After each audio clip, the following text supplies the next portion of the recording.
Corona cabin fever.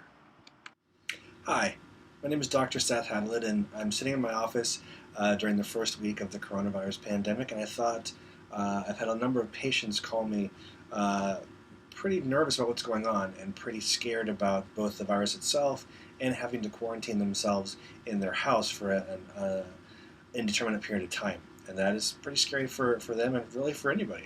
I'm a little bit scared.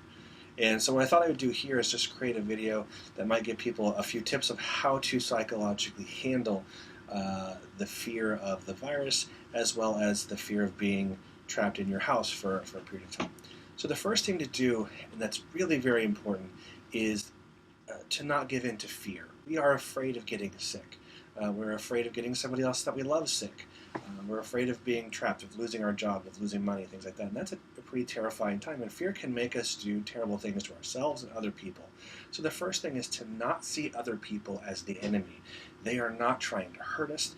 They're not trying to infect us. They're trying to live their lives in the same way that that you or I are. So the first thing there is instead of waiting in your house saying, what if I get sick? What if I get sick? That's going to make you very afraid, angry, and see other people as the enemy, trying to get you sick.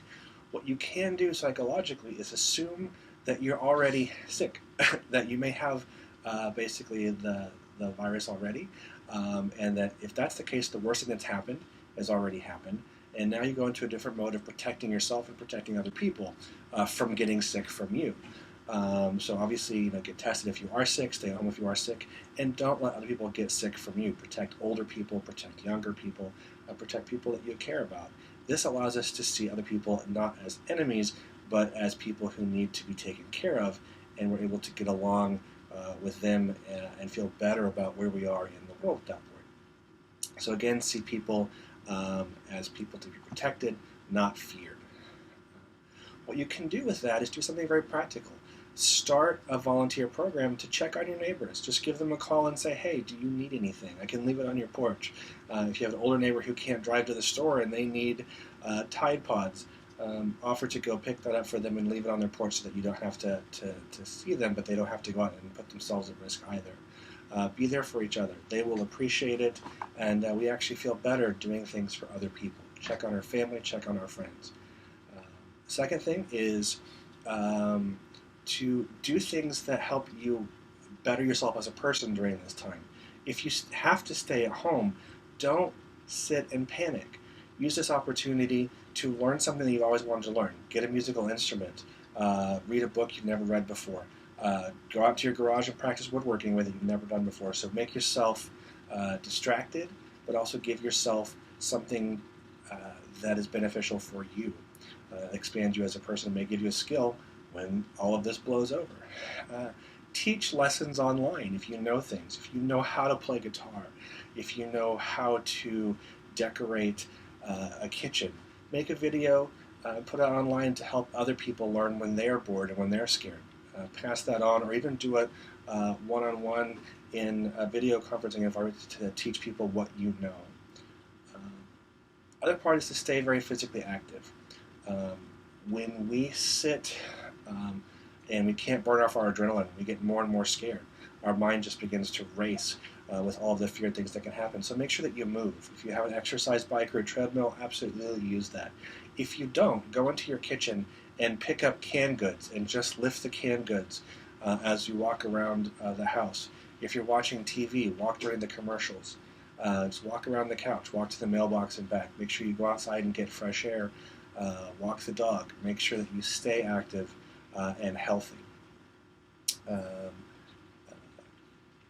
When we are trapped in our house with our family, this can be both wonderful because we get to see the people that we love, and also it can be a little nerve-wracking as we are in close proximity with people that you can't get away from. So it's really important to schedule time to do things individually, to do them one-on-one with yourself. And it's okay to talk about that with your partner.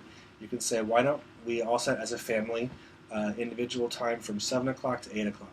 That way, I can go in the garage and work on the shop, and you can go downstairs and sew, and the kids can practice their dance classes, so they don't feel that they can't ask for time away from each other. Too much time together can make people irritated, make people angry, create fights, and it's okay to say, hey, I need some time to take care of myself during the midst of this crisis. At the same time, it's also important to spend time with your family, to schedule activities together. So you can say, why don't we as a family take an hour and just clean out the basement? Why don't we all write letters to our family members? Why don't we all call people and see how they're doing? Why don't we go clean the front yard?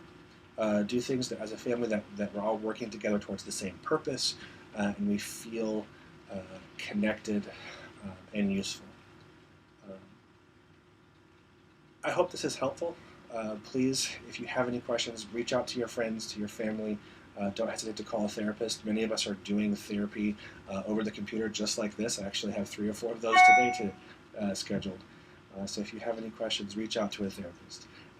This is not a time to be scared. It's a time to be smart, a time to protect ourselves and other people, and to remember that we are all people, that we're in this together, and the best thing that we can do is to keep ourselves safe, to keep ourselves healthy, and to keep the people around us safe and healthy from us. So I hope that was helpful. Again, this is Dr. Hadelid. Please take care of each other out there, and don't fight for toilet paper. Thanks. Take care.